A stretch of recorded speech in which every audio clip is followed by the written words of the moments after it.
Hi friends, Shri garden YouTube ചാനലിൻ്റെ പുതിയ വീഡിയോയിലേക്ക് എല്ലാവർക്കും സ്വാഗതം. ഞാൻ ഷീജ ഗുരുവായൂർ. ഇന്ന് ഞാൻ നിൽക്കുന്നത് പുല്ലഴി കോൾപ്പടവ് സഹകരണ സംഘം പ്രസിഡന്റ് ഗോപിനാഥ് കൊളങ്ങാട്ട് ആളിൻ്റെ കോൾപ്പടവിലാണ്, പുല്ലഴി കോൾപ്പടവിലാണ് നിൽക്കുന്നത്. ഇവിടെ അതിമനോഹരമായ ഒരു എന്താ പറയുക, എല്ലാ വെജിറ്റബിൾസും അതുപോലെ തന്നെ തണ്ണിമത്തൻ കണ്ടറിയേണ്ട ഒരു കാഴ്ചയാണ് ഇവിടുത്തെ ഒരു സായാഹ്നം, ഒരു സൂര്യാസ്തമയം, അതുപോലെ നല്ലൊരു സായം സന്ധ്യയാണ് ഇപ്പോൾ ഇവിടെ ഞാൻ ഷൂട്ട് ചെയ്യാൻ പോകുന്നത്. ഇനി നമുക്ക് അദ്ദേഹത്തെ പരിചയപ്പെടാം.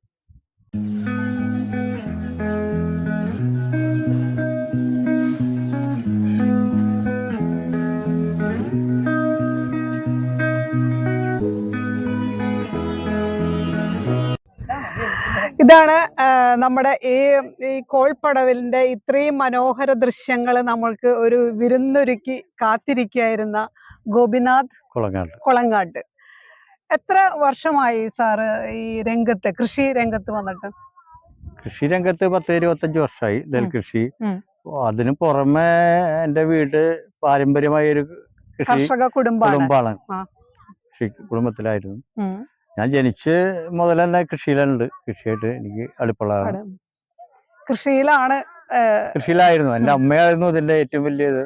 അമ്മ വീട്ടിലായാലും പച്ചക്കറിയും പല ഇതും നെൽകൃഷിയൊക്കെ ആയിട്ട് 100-200 പറക്കി ഏക്കർ നിലമുള്ള ഒരു കുടുംബത്തില് ജനിച്ച അമ്മ മരിച്ചിട്ട് 5 വർഷമായി. അമ്മയായിരുന്നു ഇതിന്റെ എൻ്റെ ഒരു എന്താ പറയാ ഒരു പ്രചോദനം. കൃഷിയിലേക്കുള്ള എല്ലാത്തിന്റെയും പ്രചോദനമായിരുന്നു അമ്മയായിരുന്നു. അപ്പൊ ഇത് ഇവിടെ എത്ര ഏക്കർ ഉണ്ട് സ്വന്തം? എനിക്ക് സ്വന്തമായിട്ട് എനിക്കിപ്പോ ഒരു 8 ഏക്കർ ഉണ്ട്. അതിന് പുറമെ പാട്ടത്തിന് പണിയുന്ന നിലങ്ങള് വേറെ ഉണ്ട്. അതൊക്കെ ഇവിടെ ഈ കോൾ തന്നെയാണ്.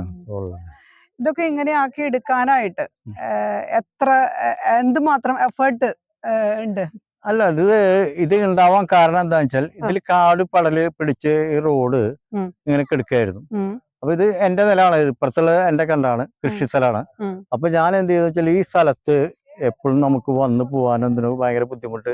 എല്ലാം എന്താ വെച്ചാൽ എലിശല്യം ഉണ്ടാവും, പാമ്പിന്റെ ശല്യം, അങ്ങനെയുള്ള ശല്യങ്ങൾ കുറച്ച് കൂടുതലായ ആ ഒരു ഇത് മനസ്സിലാക്കിക്കൊണ്ട് അത് നശിപ്പിക്കുക എന്നുള്ളൊരു ഉദ്ദേശത്തിൽ അതിന്റെ കടയൊക്കെ പറിച്ചു. പക്ഷെ അത് പറിക്കാൻ വന്ന നമ്മളൊരു പണിക്കാരൻ പറഞ്ഞു, സാറേ അത് ഇങ്ങനെ വെറുതെ ഇടണ്ട ആ സ്ഥലത്ത് നമുക്ക് എന്തെങ്കിലും പച്ചക്കറി ഇട്ട് കഴിഞ്ഞാൽ അതെങ്കിലും നമുക്ക് ഉപകാരമാവില്ല. അങ്ങനെ ഒരു സീസണിൽ നമ്മൾ പയറ് അതേമാതിരി വെള്ളരിയൊക്കെ ഇട്ട് നോക്കി. പിന്നത്തെ സീസണിൽ അവന് വിട്ടുകൊടുത്തു, അവൻ പറയുന്ന മാതിരി കാര്യങ്ങൾ ചെയ്തു കൊടുത്തു. അങ്ങനെയാണ് അവൻ ഉള്ളിക്കൃഷി, സബോള അങ്ങനെയുള്ള വന്നു. പിന്നെ ഒരു കടയിൽ ചെന്നപ്പോൾ എനിക്ക് അവിടെ ഒരു കിളിക്ക് തീറ്റ മേടിക്കാൻ വേണ്ടി ചെന്നപ്പോ സൂര്യകാന്തി വന്നപ്പോ ഒരു 5-10 കട സൂര്യകാന്തി ഇട്ടപ്പോ വളരെ ഗ്രോത്തോടുകൂടി ഉണ്ടായി. പിന്നത്തെ സീസണില് നമ്മളെ ഒരു 3 വർഷമായിട്ട് ഇപ്പോ സൂര്യകാന്തി ഫുള്ളായിട്ട് ഇപ്പോ അതില് പിന്നെ എനിക്ക് അതിനോട് കൃഷിയോട് കമ്പമായി തീർന്നു. ലാഭമല്ല അത് പ്രതീക്ഷിക്കുന്നത്, മനസ്സിന്റെ ഒരു തൃപ്തി. ഞാനൊരു രാത്രി 1 മണി വരെ മിക്കതും ഇവിടെ ഉണ്ടാവും. എന്റെ പൊതുപ്രവർത്തനം കഴിഞ്ഞാൽ അതിന് പുറമെ ഇതൊക്കെ സംരക്ഷിക്കാനും കാര്യങ്ങൾക്ക് എന്റെ പണിക്കാരുണ്ട്. എന്റെ കൃഷി സ്ഥലം 10-25 ഏക്കർ വേറെ എനിക്ക് പണിയുന്നുണ്ട്. അതൊക്കെ സംരക്ഷിച്ചു കഴിഞ്ഞിട്ട് അവരിവിടെ ഒന്ന് റെസ്റ്റ് ചെയ്യാൻ നിൽക്കുമ്പോൾ ഞാൻ രാത്രി ഇവിടെ വരും. എന്നിട്ട് ഇവർക്ക് ഒരു ഇത് കൊടുക്കും, അവർക്ക് ധൈര്യം കൊടുക്കും. അവര് എന്റെ ചേട്ടനിയന്മാരുടെ മാതിരി തന്നെയാണ് അവരുടെ ഒരു പ്രവർത്തനം എന്നോടുള്ളത്. ആത്മാർത്ഥമായിട്ടുള്ള സഹായമാണ് അവരുണ്ടായത്. അതിന് പുറമെ എന്റെ വേണ്ടപ്പെട്ട കുറച്ച് ആളുകൾ ഇവിടെ രാത്രിയാകുമ്പോൾ എത്തും, അവരും സഹായിക്കും. ഈ ഉള്ളിക്കൃഷി എത്ര വർഷമായി തുടങ്ങിയിട്ട്? ഉള്ളിക്കൃഷി ഒരു 3 വർഷമായി ഉണ്ടാവും. ഈ ഉള്ളിക്കൃഷിയുടെ പ്രശ്നം എന്ന് വെച്ചാൽ ആദ്യം തന്നെ ഇതേമാതിരി തന്നെ നമ്മുടെ പണിക്കാരൻ ആണ് കുറച്ചുള്ളി വീട്ടിൽ നിന്ന് എടുത്തു കൊണ്ടിട്ടു പരീക്ഷണാർത്ഥം ഇട്ടു. പിന്നെ അത് ഞങ്ങള് ഒരു 10-30 കിലോ ഇട്ടു. വിളവ് കൂടുതൽ വന്നത് ഈ ഉള്ളിക്കൃഷി സംബന്ധിച്ച് എന്താ വെച്ചാൽ വളരെ ലാഭമാണ്. ഉള്ളിക്കൃഷിക്ക് വേറെ ഒന്നും ചെയ്യാനില്ല. ഉള്ളി കുത്തി ഇടയ്ക്കൊരു കുറച്ച് ഫാക്ടംബോസ് തുടക്കത്തിൽ ഇടണം. അത് കഴിഞ്ഞ പിന്നെ നമ്മളെ ചാണകപ്പൊടി ഇത് മാത്രം തന്നെയാണ് ഉപയോഗിക്കാറുള്ളൂ. ഇതിപ്പോ വേറെ കീടനാശിനി അടിക്കാൻ പാടില്ല. കീടനാശിനി അടിച്ചപ്പോൾ ഉള്ളി പോകും. അപ്പൊ അതിന്റെ ഇത് തണ്ടരിയാൻ വേണ്ടി ആളുകൾ വരും, ഉള്ളിത്തണ്ട് ചോദിച്ചു വരും. നമ്മള് കൊടുക്കില്ല, നമ്മള് കൊടുക്കാറില്ല. അതങ്ങനെ നിർത്തി ആളുകൾ കാണാൻ വരുമ്പോ. ഏത് മാസത്തിലാണ് ശരിക്കും നമ്മള് കറക്റ്റ് കഴിഞ്ഞ സീസണിലൊക്കെ നമ്മൾ ഇട്ടത് സെപ്റ്റംബർ ഒക്ടോബറിൽ നമ്മൾ ഇടാറുണ്ട്. ഒക്ടോബറിൽ ഇട്ടിട്ട് ഈ സാധനം നമ്മള് വിളവെടുക്കാറുണ്ട്. പക്ഷെ ഈ പ്രാവശ്യം ഡിസംബർ കഴിഞ്ഞ് നമ്മൾ ഇത് കുത്തുമ്പോൾ അതാണ് സംഭവിച്ചത്. അപ്പൊ ഒക്ടോബറിൽ നമ്മള് വാരം കൂട്ടിയിട്ടാണ് അടിവളം കൊടുത്തു കഴിഞ്ഞിട്ടാണ് ഉള്ളി നടേണ്ടത്. ഈ വാരം കൊടുത്തതിന് ശേഷം നമ്മൾ ഈ ഫാക്ടം ബോസ് കുറച്ചിട്ട് നമ്മൾ കൈകാര്യം ചെയ്യാം. എന്നിട്ടാണ് ഉള്ളി നടുള്ളൂ. പിന്നെ വേറെ ഒന്നും ചെയ്യേണ്ട ആവശ്യമില്ല. ചാണകപ്പൊടി ഇട്ട് മണ്ണ് കയറ്റും. ഇനിയിപ്പോ ഒന്നുകൂടി കുറച്ച് ഫാക്ടം ബോസ് കൊണ്ട് ഇട്ട് കഴിഞ്ഞാൽ പിന്നെ വിളവെടുക്കൽ മാത്രം തന്നെയാണ്. അപ്പൊ ഈ മഴക്കാലം കഴിഞ്ഞ വശം തന്നെ നമ്മൾ കോള് വറ്റിച്ച് തുടങ്ങി കഴിഞ്ഞാൽ ഉടനെ നമ്മുടെ പരിപാടികൾ ആരംഭിക്കും. വളരെ ലാഭകരമായ ഒരു ബിസിനസ്. ഉള്ളി ഭയങ്കര ലാഭം. ആ ഉള്ളിക്ക് അധികം ചെലവല്ലേ. നനവ് മാത്രം, ആ നനവും ആഴ്ചയിൽ നമ്മൾ 2 നന മാത്രം മതി. പക്ഷെ നമ്മളിപ്പോഴത്തെ ചൂടനുസരിച്ച് മൊത്തം നനവ് കൊടുക്കും. എന്താ വെച്ചാൽ തൊട്ടപ്പുറത്തെ സൂര്യകാന്തിയുള്ള കാരണം സൂര്യകാന്തിയുടെ ഒരു ഇത് നമ്മള് നോക്കും. ഇവിടുത്തെ കൃഷി ഓഫീസർ ആരാ? കൃഷി ഓഫീസർ ശരത് മോഹൻ സാറ് ഇവിടെയൊക്കെ വിസിറ്റ് ചെയ്യാറുണ്ടോ? സാറ് വിസിറ്റ് ചെയ്യും. അദ്ദേഹത്തിന് അവിടെ ഇരുത്തില്ല. ഞങ്ങളുടെ ചങ്ങാതിമാരി തന്നെയാണ്. ഇതിൻ്റെ ഉള്ളിൽ വന്ന് എപ്പോഴും ഏത് സമയത്തും കൊണ്ടുവന്ന് ഏത് രാത്രിയായാലും ഏത് ഇതായാലും ഞങ്ങളുടെ കൂടെ വന്ന്. ഇപ്പൊ ഇവിടെ ഒരു പുതിയതാണ് അല്ലെ? പുതിയതാ. അദ്ദേഹം നമ്മളെ മാതിരി തന്നെ അതേമാതിരി ഒരൊറ്റ കുടുംബത്തിലെ മാതിരി അംഗങ്ങളായിട്ടുള്ള ഞങ്ങള് ആള് 2 ആഴ്ച ചാർജ് എടുത്തുള്ളതെന്ന് വെച്ചാലും ഞങ്ങൾക്ക് 2 കൊല്ലത്തെ പരിചയമാരി. അതെന്താ വെച്ചാൽ ഞാൻ ജില്ലാ കർഷക സംഘത്തിന്റെ സെക്രട്ടറിയാണ്. അപ്പൊ അത് കാരണം എന്നെ അറിയാത്തവരാരുമില്ല. പക്ഷെ ചിലവരെ ഞാൻ അറിയില്ല, അവർക്ക് എന്നെ അറിയണ ആളുകളാണ്. കാര്യങ്ങള് അങ്ങനെ ഡിപ്പാർട്ട്മെന്റ് ആയിട്ട് ഞാൻ ഭയങ്കര അടുപ്പത്തോടുകൂടി ഞങ്ങൾ ഭയങ്കര അടുപ്പത്തോട് പോകണം. അത് മാത്രമല്ല ഇവിടെ പൊതു രംഗത്തുള്ള ഇപ്പൊ മുൻമന്ത്രി സുനിൽകുമാറൊക്കെ ആയിട്ടും ആളാണ് ഇതിന്റെ ധൈര്യം തന്നത്. ആദ്യം ഫസ്റ്റ് ആള് 1 കിലോ സബോളയുടെ വിത്തെടുത്ത് തന്നിട്ട് എന്നോട് പറഞ്ഞത് പരീക്ഷണാർത്ഥം നീ ചെയ്യാൻ പറഞ്ഞു. ഞാൻ പറഞ്ഞു അത് ചെയ്യാന്നു. അതും സബോളയും വൻ വിജയമായി. നമ്മൾ വിളവെടുത്തു. അദ്ദേഹത്തിനോട് തന്നെ എടുപ്പിച്ചു അന്ന് മന്ത്രിയായിരിക്കാൻ പറ്റും. അങ്ങനെ പല കാര്യങ്ങളും കഴിഞ്ഞ സീസണിലൊക്കെ നല്ല രീതിയിൽ വിളവെടുപ്പ് നടത്താറുണ്ട്. ഈ സീസണിൽ വിളവെടുപ്പ് നടത്തിയിട്ടില്ല. അതെന്താ വെച്ചാൽ ഇലക്ഷൻ അല്ലേ, നമുക്കെല്ലാവരും വേണം. അപ്പൊ അത് കാരണം എല്ലാ രാഷ്ട്രീയക്കാരെയും ഉൾപ്പെടുത്തിക്കൊണ്ട് അല്ലെങ്കിൽ അവരെ ഉൾപ്പെടുത്തിയവരെ ഒഴിച്ചു നിർത്താൻ പറ്റില്ല. എല്ലാവരും സഹകരണം നമുക്ക് ആവശ്യമാണ്. അപ്പൊ സാറിനാണെങ്കിൽ ഇപ്പൊ ഇലക്ഷന്റെ തിരക്കില് വരാനായിട്ടും അപ്പൊ അതാണ് അവസ്ഥ. അത്രയും ലാളിത്യത്തോട് കൂടിയിട്ടാണ് നമ്മുടെ ഗോപിച്ചേട്ടൻ സംസാരിക്കുന്നത്.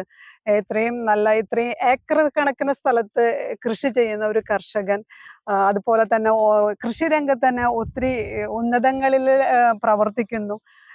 അതിന്റെ ഒരു അഹങ്കാരം ഒന്നും ഇല്ല അദ്ദേഹത്തിന്. അല്ല, ഇതിൽ ലളിതമായും ലാളിത്യത്തോടും കൂടി ഇതിലെന്താ വെച്ചാൽ അഹങ്കരിക്കേണ്ട ആവശ്യമില്ല. എന്റെ കഴിവല്ല അത്. ഇവിടുത്തെ കർഷകരെ കൂട്ടായ്മ തന്നെയാണ്. ഞാൻ ഒറ്റയ്ക്ക് ചെയ്യണമെന്ന് വെച്ചാലും കർഷകരാണ് എനിക്ക് ബലം തരുന്നത്, ധൈര്യം തരുന്നത്. ഇതുവരെയും ഞങ്ങൾ സ്റ്റേറ്റ് അവാർഡ് മേടിച്ചു. 5 വർഷത്തിന് മുമ്പ് 5 വർഷം ഞാനത് ഏറ്റെടുത്ത് 2007 ഏറ്റെടുത്ത് 5 വർഷം പൂർത്തീകരിക്കുമ്പോഴേക്കും സംസ്ഥാന സർക്കാരിന്റെ നെൽക്കതിർ അവാർഡ് ഞാൻ മേടിച്ചു. നമ്മളെ സംഘം മേടിച്ചു. ദേശീയ അവാർഡിന് മോദിജിയുടെ അടുത്ത് എനിക്ക് പോകാൻ സാധിച്ചു. അങ്ങനെ പല പല പരിപാടികളിലും ഞാൻ പങ്കെടുത്തു. ഞാൻ വിയറ്റ്നാമിൽ ഇതിന്റെ ആവശ്യത്തിന് വേണ്ടി വിയറ്റ്നാം പോയി വന്നു. കഴിഞ്ഞ ആഴ്ചയിലൊക്കെ ആലപ്പുഴ അങ്ങനെയുള്ള പരിപാടിയിലായിരുന്നു. അങ്ങനെ അതൊക്കെയും ഇവിടുത്തെ കർഷകർക്ക് പോകാൻ പറ്റിയില്ലെങ്കിലും കർഷകർ പ്രതിനിധിയായിട്ട് എനിക്ക് പോകാനുള്ളൊരു ഭാഗ്യം നമുക്ക് കിട്ടി. പിന്നെ അത് കാണാനുള്ള സൗകര്യം കിട്ടി. പിന്നത്തെ ഒരു ഇതെന്ന് വെച്ചാൽ ഇതൊരു വ്യക്തിയുടെ ആയിരുന്നു ഈ സ്ഥലം. ഇത് കണ്ടില്ലേ, പാവലാണ് ഈ പടർത്തി വിട്ടിരിക്കുന്നത് നിറയെ. കുറച്ചൊന്നല്ല കേട്ടോ, ഒത്തിരി ഉണ്ട്. പൂത്ത് നിക്കണം.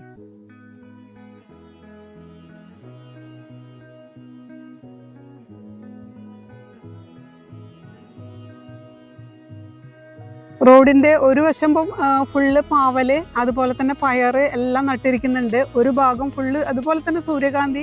ഇടയിലായിട്ട് ഇതാ കുമ്പളം നിറഞ്ഞു നിൽക്കുന്നുണ്ട്.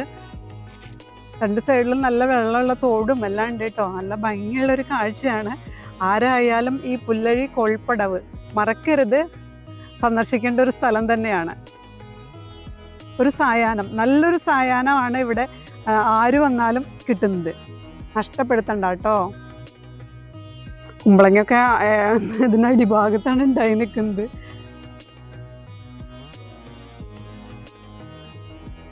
എന്തായാലും ഇത് ഒരു വീഡിയോയിൽ തീരില്ല.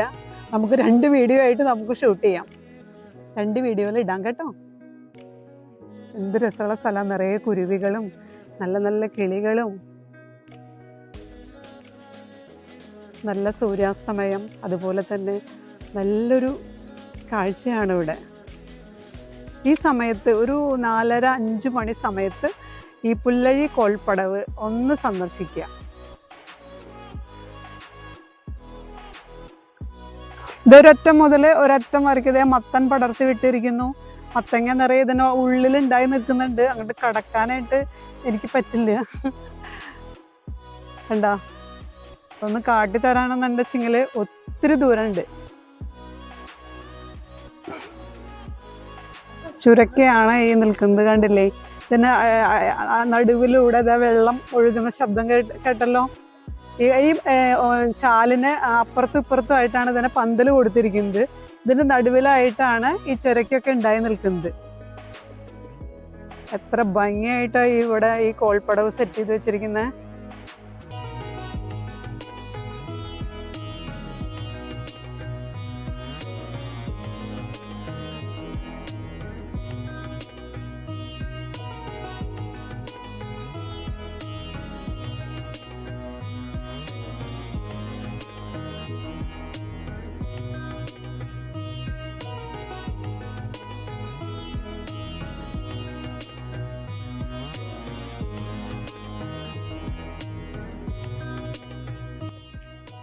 ഇത് കണ്ടില്ലേ, നിറഞ്ഞു നിൽക്കുന്ന മിന്റ്. കുറച്ചൊന്നല്ല കേട്ടോ, ഒത്തിരി ഉണ്ട്. എന്തൊരു നല്ല സ്മെല്ല്.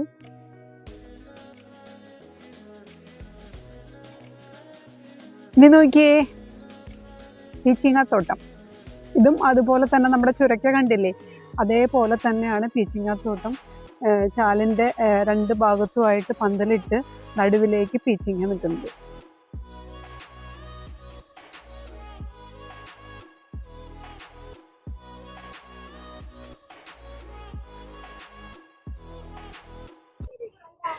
ഇപ്പൊ എന്റെ കൂടെ നിൽക്കുന്നത് അയ്യന്തോള് കൃഷി ഓഫീസർ ശരത് മോഹൻ സാറ്, അതുപോലെ ഇവിടുത്തെ ADA പ്രതീഷ് സാറ് ആണ് കൂടെ നിൽക്കുന്നത്. ഇത് പ്രതീഷ് സാറ്. ശരത് മോഹൻ സാറിനെ എന്റെ മുന്നത്തെ വീഡിയോയിൽ കണ്ടിട്ടുണ്ടാവും എല്ലാവരും.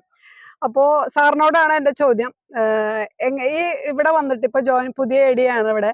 അപ്പൊ എത്ര നാളായി ഇവിടെ വന്ന് ജോയിൻ ചെയ്തിട്ട്? ഞാൻ ഇവിടെ വന്നിട്ട് ഒരു മാസം കൊണ്ട് ഈ ഗോപിച്ചേട്ടനായിട്ട് നല്ലൊരു സൗഹൃദം. ഗോപിച്ചേട്ടനെ കുറിച്ചിട്ടേ ഞാൻ മുന്നേ അന്തിക്കാട് വർക്ക് ചെയ്യുന്ന സമയത്ത് നമുക്ക് കണ്ടുപരിചയവും കേട്ടുപരിചയമുണ്ട്. ഇപ്പൊ ഇവിടെ വന്നിട്ടാണ് ഞാനിപ്പോ ഇവിടെ വന്നിട്ട് ഈ ഒരു മാസത്തിനകത്ത് 4ാമത്തെ തവണയാണ് ഞാനിപ്പോ ഇവിടെ വരുന്നത്. കാരണം ഈ സമയത്ത് സന്ധ്യാസമയത്ത് പ്രത്യേകിച്ച് ഇവിടെ വരുമ്പോ ഭയങ്കര ഒരു കുളിർമയാണ് മനസ്സിന്. പ്രത്യേകിച്ച് നമ്മള് സാധാരണ ഒരു 10-600 ഏക്കർ ഒരു നെൽപ്പാടത്തിന്റെ ചുറ്റും നമ്മള് പല വിധത്തിലുള്ള പച്ചക്കറികളും എന്താ പറയാ ചോളം ഉൾപ്പെടെയുള്ള ഇതുകളും തൈകളും അതേപോലെ നമ്മളുടെ സൂര്യകാന്തിയും ഉള്ളിയും ഒക്കെ കാണുമ്പോൾ നമുക്ക് ഭയങ്കര ഒരു സന്തോഷമാണ്. പ്രത്യേകിച്ച് നമുക്കൊരു കൃഷി കാണുന്നത് മാത്രമല്ല, ഇതെല്ലാം ഇവിടെ ഇങ്ങനെ ചെയ്യുന്നു, അത് കാണാൻ കുറെ ആൾക്കാർ വരുന്നു, ഡെയിലി വരുന്നു, അത് ആസ്വദിക്കാനും കുറച്ച് ആൾക്കാർ വരുന്നു. അത് ഒരു കണ്ണിനൊരു ഒരു കുളിർമ, ഒരു വലിയൊരു ഫാക്ടറാണ്. നമ്മൾ മാനസികമായി കിട്ടുന്ന ഒരു ഉല്ലാസവും വലിയ ഫാക്ടറാണ്. അതുകൊണ്ട് തന്നെ ഇപ്പൊ ഈ ഒരു മാസത്തിനകത്ത് ഞാൻ 4 തവണ ഇവിടെ വന്നു കഴിഞ്ഞു. എന്തെങ്കിലും നിർദ്ദേശങ്ങൾ സാറ് ഇവർക്ക് ഗോപിച്ചേട്ടനെ കൊടുക്കേണ്ട ആവശ്യം വന്നിട്ടുണ്ടോ? നിർദ്ദേശങ്ങൾ കൊടുത്തുള്ള ഞാൻ പ്രധാനമായിട്ടും കൊടുത്തുള്ള നെൽകൃഷിക്ക് ഒരു നിർദ്ദേശങ്ങളാണ് കൊടുത്തുള്ള നെൽകൃഷിയുടെ ഒരു മാനേജ്മെന്റിന്റെ കാര്യങ്ങളാണ് കുറച്ച് പറഞ്ഞു കൊടുത്തിട്ടുള്ളത്. പിന്നെ അതിന് നമ്മളൊരു കൃഷി വകുപ്പിന്റെ ഭാഗമായിട്ട് കുറച്ച് പരിപാടികൾ നമ്മൾ ഡ്രോൺ സ്പ്രേയിങ് ഒക്കെ നമ്മൾ കൊടുത്തിട്ടുണ്ട് അതിന്റെ കൂടെ. ഇനിയിപ്പോ ഇത് ഓൾറെഡി വളരെ ഭംഗിയായിട്ട് നടന്നു പോകുന്ന ഒരു പ്രവൃത്തിയാണ്. അത് കൃത്യമായിട്ട് നടന്നു പോകുന്നുണ്ട്. എന്തെങ്കിലും സംശയങ്ങൾ ഉണ്ടെങ്കിൽ അത് ഇപ്പൊ നമുക്ക് തീർത്തു കൊടുക്കും. അതേപോലെ അവിടുത്തെ കൃഷി ഓഫീസർ ശരത്തും വളരെ ഭംഗിയായിട്ട് കാര്യത്തിൽ അദ്ദേഹത്തിനോടൊപ്പം നിന്നുകൊണ്ട് തന്നെ തോളോട് തേർന്ന് പ്രവർത്തിക്കുന്ന ആൾക്കാരാണ്. അപ്പൊ എല്ലാവരും കൃഷി വകുപ്പ് മൊത്തം ഇദ്ദേഹത്തിന്റെ കൂടെയും നമ്മുടെ ഈ ഒരു പാടശേഖരത്തിന്റെ കൂടെയും, ഈ പാടശേഖരം മാത്രമല്ല അയ്യന്തോളം നമ്മുടെ പുഴയ്ക്കൽ മേഖല എല്ലാ പാടശേഖരത്തിന്റെ കൂടെയും നമ്മൾ കൃഷി വകുപ്പിന്റെ എല്ലാ ഉദ്യോഗസ്ഥരും നമ്മൾ കൂടെ എല്ലാ പ്രവർത്തിക്കും നമ്മൾ കൂടെ നിൽക്കുന്നുണ്ട്. പ്രതീഷ് സാറിനെ കുറിച്ച് ഞാൻ കുറെ മുന്നേ തന്നെ കേട്ടിട്ടുണ്ട്, അറിഞ്ഞിട്ടുണ്ട്. നല്ല കൃഷി ഓഫീസർ അവാർഡ് ഒക്കെ കിട്ടിയിട്ടില്ലേ സാറിന്? ജില്ലാതലത്തില് 2 തവണ കിട്ടിയിട്ടുണ്ട്. പോരെ, ഇത്രയും നല്ലൊരു ഞങ്ങളുടെ ADA ആയിട്ട് വരണമെന്ന് ഞാൻ ഒരുപാട് ആഗ്രഹിച്ചിരുന്നു. ഇത്രയും നല്ലൊരു ADA ഞങ്ങൾക്ക് കിട്ടണേ, ഗുരുവായൂർക്ക് കിട്ടണേ എന്ന് പ്രാർത്ഥിച്ചിരുന്നു സത്യമായിട്ടും. പക്ഷെ കിട്ടിയില്ല. വരണം, എന്തായാലും വരും. ഗുരുവായൂരപ്പം കൊണ്ടുവരും ഞങ്ങളടുത്തേക്ക്. കൊണ്ടുവരട്ടെ. ശരത് മോഹൻ സാർ, നമ്മൾ മുന്നേ പരിചയപ്പെട്ടിട്ടുണ്ട്. നല്ലൊരു സൗഹൃദം അന്ന് മുതൽ നമ്മൾ കീപ്പ് ചെയ്തിട്ടുണ്ട്. സാറിന് ഭയങ്കര തിരക്കാണ്, എന്നാലും ഞാൻ വിളിച്ച് ഓരോ കാര്യങ്ങളൊക്കെ ചോദിക്കും. അങ്ങനെയാണ്. അപ്പോൾ ഇവിടെ ഗോപിച്ചേട്ടൻ പറഞ്ഞു ശരത് മോഹൻ സാറ് എൻ്റെ അനിയനാണ്, കൂടപ്പിറപ്പാണ് എന്നൊക്കെ പറഞ്ഞു. അപ്പൊ ഇവിടെ ഇടയ്ക്കിടയ്ക്ക് വരും എന്ന് പറഞ്ഞു. ഗോപിച്ചേട്ടനെ കുറിച്ച് നമ്മുടെ സാറിന് എന്താണ് ഇപ്പൊ പറയാനുള്ളത് പ്രേക്ഷകരോട്? ഗോപിയേട്ടൻ എന്ന് പറഞ്ഞു കഴിഞ്ഞാൽ എനിക്ക് എൻ്റെ കുടുംബാംഗത്തെ പോലെയാണ്. ഒരിക്കൽ പോലും നമുക്ക് ശരിക്കും ഒരു കർഷകൻ എന്നതിനേക്കാൾ ഉപരി ശരിക്കും നമ്മൾ മനസ്സിൽ കൊണ്ടു നടക്കുന്ന ഒരു വ്യക്തിയാണ്. എൻ്റെ വീടുകളിലെ ചടങ്ങുകളിലെല്ലാത്തിലും സ്ഥിര സാന്നിധ്യമാണ് അദ്ദേഹം. ഒരു വലിയേട്ടൻ. പിന്നെ തീർച്ചയായിട്ടും അതുകൊണ്ട് തന്നെ അദ്ദേഹം പുല്ലഴിയിലേക്ക് എന്തെങ്കിലും പ്രശ്നമുണ്ടെന്ന് പറഞ്ഞ് വിളിച്ചാൽ അതിന് ശരിക്കും ഒരു സമയം ഞാൻ ശരിക്കും നോക്കാറില്ല. മിക്കതും 5 മണിക്ക് ശേഷമായിരിക്കും ഞങ്ങൾ ഇവിടെ ഏറ്റവും കൂടുതൽ. ഇപ്പൊ ADA പ്രദീപ് സാർ ആണെങ്കിൽ കൂടി ശരി 5 മണിക്ക് ശേഷമാണ് ഞങ്ങൾ ഇവിടെ ഏറ്റവും കൂടുതൽ വന്നിട്ടുള്ളത്. ഓക്കെ, അപ്പോ അങ്ങനെ ഒരു സമയം ശരി ഇദ്ദേഹം വിളിച്ചു കഴിഞ്ഞാൽ ഒരു ക്രമീകരണം ഞങ്ങൾ വെച്ചിട്ടില്ല. കാരണം എന്താ വെച്ച് കഴിഞ്ഞാൽ കൃഷിയോട് അത്രയും ശരിക്കും അടുത്ത് നിൽക്കുന്ന ശരിക്കും ഒരു വ്യക്തി. അതിലേക്കാട്ടിലും ശരിക്കും ഉപരി ഇപ്പൊ നമ്മള് ശരിക്കും ഇവിടെ കോവിഡ് കാലഘട്ടം വന്ന സമയത്ത് കർഷകർക്ക് ഒരു കൈത്താങ് എന്ന് പറഞ്ഞ ഡിപ്പാർട്ട്മെന്റ് അതിലൂടെ തന്നെ ഇപ്പൊ നമ്മൾ ഇവിടെ നിൽക്കുന്ന സ്ഥലത്ത് ശരിക്കും ഇദ്ദേഹം ഇവിടെ കൃഷി ചെയ്തിട്ടുള്ള നാനാവിധം പച്ചക്കറികൾ കൊണ്ട് ഒരു പച്ചക്കറി retail outlet, farmer retail outlet പറഞ്ഞാൽ ശരിക്കും ഒരു FRO എന്ന് പറഞ്ഞിട്ട് ഡിപ്പാർട്ട്മെന്റ് തന്നെ ശരിക്കും ഒരു സ്കീം ഉണ്ടായിരുന്നു. അപ്പൊ ശരിക്കും അദ്ദേഹം തന്നെയാണ് ഇവിടെ ശരിക്കും ആ സമയത്ത് ശരിക്കും അവിടെ സവാളയും അന്ന് VS സുനിൽകുമാർ സാർ കൃഷിമന്ത്രി ആയിരുന്ന സമയത്ത് അന്ന് തന്നെ സവാളയും അതുപോലെ തന്നെ ചെറിയുള്ളിലേക്ക് അദ്ദേഹം തന്നെ വിളവെടുത്ത് അദ്ദേഹം തന്നെ ശരിക്കും അതില് വിപണനം ചെയ്യാൻ തന്നെ ശരിക്കും ഇരിക്കുകയായിരുന്നു. അപ്പൊ ഞങ്ങളൊക്കെ ശരിക്കും അന്ന് ഇവിടെയൊക്കെ ഫുള്ള് ചാനലുകളും എല്ലാവരും അത്രയധികം കവർ ചെയ്ത് പോയിട്ടുണ്ട്. യെസ്, അത്രയധികം പ്രശസ്തമാണ്. സീസൺ തുടങ്ങുന്ന സമയത്ത് പുലഴി കൊൾപ്പടവിലെ പച്ചക്കറി കൃഷി എന്ന് പറയുന്നത്. പച്ചക്കറി കൃഷി എന്ന് പറഞ്ഞു കഴിഞ്ഞാൽ ശരിക്കും ഒരിക്കൽ പോലും നമ്മൾ സാധാരണ ചെയ്യുന്നതിനേക്കാൾ വിഭിന്നമായിട്ട് ഇവരിവിടെ ഉള്ളി, സവാള, കൊത്താമര, പീച്ചില്, മത്തൻ, കുമ്പളം, ചോളം, ഇപ്പൊ നമ്മൾ കണ്ട സൂര്യകാന്തി, പാവയ്ക്ക, പയറ്, ചീര, പരീക്ഷണാടിസ്ഥാനത്തിൽ അവിടെ തൂരപ്പരിപ്പ് ഇട്ടിട്ടുണ്ട്, റാഗി ഇട്ടിട്ടുണ്ട്, സോർഗ് ഇട്ടിട്ടുണ്ട്, കപ്പലണ്ടി ഇട്ടിട്ടുണ്ട്. അപ്പോ ഇത് നമുക്ക് എനിക്ക് പറയുന്നോണം ഈ ഇത്രയധികം നാനാ തരത്തിലുള്ള പച്ചക്കറികൾ എനിക്ക് മലയാളികൾ പൂർണ്ണമായിട്ടും പരീക്ഷിച്ച് നോക്കാനായിട്ട് വിമുഖത കാണിക്കുന്ന പച്ചക്കറികൾ ഇവിടെ വിളയിച്ചെടുക്കാൻ പറ്റും എന്ന് കാണിച്ചുകൊണ്ട് ഒരു കർഷകൻ നിൽക്കുമ്പോൾ നമ്മൾ അവരുടെ ഒപ്പം അദ്ദേഹം നമ്മൾ പറഞ്ഞു കൊടുക്കേണ്ട ആവശ്യമൊന്നുമില്ല. കാരണം അദ്ദേഹം ഈ ഒരു ഫീൽഡിൽ ഈ ഒരു മേഖലയിൽ പരിചയസമ്പന്നനാണ്. നമുക്ക് നിന്ന് കൊടുക്കേണ്ട ആവശ്യം മാത്രമേ ഉള്ളൂ. അപ്പൊ ഞങ്ങൾ ചെയ്യുന്നതും അദ്ദേഹത്തിന് ശരിക്കും ഒരു താങ്ങായിട്ട് തന്നെയാണ്. ഇപ്പൊ ഞാനും ADA പ്രദീപ് സാറും ഈ ഒരു അദ്ദേഹം കർമ്മനിരതനാണ് ശരിക്കും അദ്ദേഹത്തിന്റെ മേഖലയിൽ. നമുക്ക് നിന്ന് കൊടുക്കേണ്ട ആവശ്യം മാത്രമേ ഉള്ളൂ. പിന്നെ സാറ് പറഞ്ഞതുപോലെ തന്നെ ഇവിടെ നമുക്ക് വന്ന് കുറച്ചേരം ഇരിക്കുമ്പോൾ അത് അവർക്കൊരു സന്തോഷം പകരുന്ന കാര്യമാണ്. സാർ ഇവിടെ വന്ന വീട്ടിൽ പോവാറുണ്ടോ രാത്രി? അതുണ്ട്, പോകാറുണ്ട്. ഞാൻ ശരിക്കും അതോട് പറയുമ്പോൾ ശരിക്കും പ്രധാനമായിട്ട് ശരി പറഞ്ഞൊരു കാര്യം, ഞങ്ങള് തമ്മിൽ പരിചയത്തിന് ശേഷം ഒരു ദിവസം പോലും ഞങ്ങൾ സംസാരിക്കാതെ ശരിക്കും ഒരു ദിവസം കടന്നു പോകില്ല. അതായത് അദ്ദേഹം ശരിക്കും ഉറങ്ങുന്നതിന് മുമ്പ് എന്നെ വിളിക്കും. അത് വിളിച്ചിട്ടുണ്ടാവും. അത് അദ്ദേഹം ലോകത്തിലെ ഏത് ഭാഗത്തായാലും ലോകത്തിന്റെ ഏത് കോണിലായാലും അല്ലെങ്കിൽ ഞാൻ ഏത് കോണിലായാലും പുള്ളി വിളിച്ചില്ലെങ്കിൽ കൂടി ഞാൻ അങ്ങോട്ട് തിരിച്ചു വിളിക്കും. നേരെ കോള് വന്നില്ലല്ലോ, ഭക്ഷണം കഴിച്ചോ, സാധാരണ ഒരു രീതിയിൽ. അപ്പോ സത്യം പറഞ്ഞാൽ ഇതേപോലത്തെ കർഷകരാണ് നമ്മളെപ്പോലത്തെ കൃഷി ഓഫീസർമാർ ഉണ്ടാക്കുന്നത്. കാരണം എന്താ വെച്ച് കഴിഞ്ഞാൽ അവരുടെ ഒരു എനിക്ക് നന്മകളാണ് നമ്മൾ കണ്ടുപഠിക്കുന്നത്. അപ്പോൾ നമുക്കതൊക്കെ ശരിക്കും ഒരു അനുഗ്രഹമായിട്ടും അതുപോലെ തന്നെ ഇതേപോലത്തെ സ്ഥലങ്ങളിൽ വർക്ക് ചെയ്യുമ്പോൾ ശരിക്കും അവരുടെ ഫീൽഡിൽ നിന്നുണ്ടാവുന്ന ആ ഒരു അറിവുകൾ അവരുടെ ഒപ്പം നിന്നിട്ട് സ്വായത്തമാക്കി എടുക്കുക എന്നുള്ള ഇത് കൂടി നമുക്കുണ്ട്. നമ്മൾ ശരിക്കും അവരുടെ ഒപ്പം തീർച്ചയായും നമുക്ക് ഇൻ കേസ് ടെക്സ്റ്റ് ബുക്ക് നോളജിനേക്കാൾ അപ്പുറത്ത് അവർക്കുണ്ട്. അപ്പൊ ആ ഒരു അറിവിനെ നമ്മൾ മാനിക്കുന്നുണ്ട്. ഓക്കെ, കാരണം നമ്മൾക്ക് അതൊരു വലിയൊരു അനുഭവ സമ്പത്ത് നമുക്ക് ലഭിക്കും ഇങ്ങനെ തന്നെയാണ്. അപ്പൊ അതുകൊണ്ടോട് കൂടി എനിക്ക് സയ്യന്തോൾ കൃഷിഭവനാണെങ്കിൽ കൂടി നമ്മൾ അദ്ദേഹത്തോട് ഭയങ്കര അധികം കടപ്പെട്ടിരിക്കുന്നുണ്ട് അങ്ങനത്തെ ഒരു കാര്യത്തിൽ. Thank you. അപ്പോ ഗോപിച്ചേട്ടൻ ഇപ്പൊ ADA ഒത്തിരി കാര്യങ്ങൾ പറഞ്ഞു. ശരത് മോഹൻ സാറ് പറഞ്ഞു. അപ്പൊ എന്തായാലും സന്തോഷം. ഇത്രയും ഒരു കർഷകനെ കുറിച്ചും ആ കൃഷിയെ കുറിച്ചും അതിന് കൊടുക്കുന്ന ഒരു സപ്പോർട്ടും എല്ലാം അത് ഒത്തിരി സന്തോഷം നിറഞ്ഞത് തന്നെയാണ്. എല്ലാ കർഷകർക്കും ഇതൊരു എന്താ പറയുക, എല്ലാ കർഷകർക്കും മാത്രമല്ല എല്ലാ കൃഷി ഓഫീസർമാരും ഇതുപോലെ കൃഷിയുള്ള സ്ഥലത്താണ് ശരിക്കും കൃഷി ഓഫീസർമാരെ വരേണ്ടത്. പല സ്ഥലങ്ങളിലും ഇങ്ങനെ കൃഷിയൊന്നും ഇല്ല. അപ്പൊ ശരിക്കും നല്ല ഇവിടെ ഇപ്പൊ ജോലിഭാരമില്ല, ചേട്ടൻ എല്ലാം അറിയുന്നത് കൊണ്ടും ഒക്കെ അങ്ങനെ. എന്നാലും എല്ലാം വിസിറ്റ് ചെയ്ത് മാർഗനിർദ്ദേശങ്ങളൊക്കെ നൽകുന്നതിൽ ഒത്തിരി സന്തോഷം.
ഇപ്പോൾ ഇവിടെ നമ്മൾ കുറച്ച് കാര്യങ്ങളൊക്കെ കണ്ടു. പാവലും പീച്ചിങ്ങ കണ്ടു, ചുരക്ക കണ്ടു, മത്തൻ അതുപോലെ കുമ്പളം, നെൽകൃഷി, ഉള്ളിക്കൃഷി, ഇത്തരം കാര്യങ്ങളൊക്കെ നമ്മൾ നിറഞ്ഞു നിൽക്കുന്ന റോഡിന്റെ ഇരുവശങ്ങളിലുമായിട്ട് സൂര്യകാന്തി ഇങ്ങനെ പൂത്തുലഞ്ഞു നിൽക്കുന്ന ഒരു മനോഹര ദൃശ്യവും എല്ലാം കണ്ടു.